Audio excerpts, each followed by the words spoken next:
اعوذ باللہ من الشیطان الرجیم، پناہ مانگتا ہوں میں اللہ کی شیطان مردود سے۔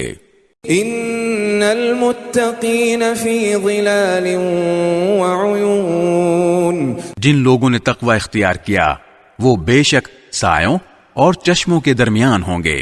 وفواکہ مما یشتہون، اور اپنے من پسند میووں کے درمیان۔ کلوا واشربوا ہنیئا بما کنتم تعملون، ان سے کہا جائے گا کہ مزے سے کھاؤ اور پیو ان اعمال کی بدولت جو تم کیا کرتے تھے۔ انا کذالک نجزی المحسنین، ہم نیک لوگوں کو ایسا ہی صلہ دیتے ہیں۔ ویل یومئذ للمکذبین، بڑی خرابی ہوگی اس دن ایسے لوگوں کی جو حق کو جھٹلاتے ہیں۔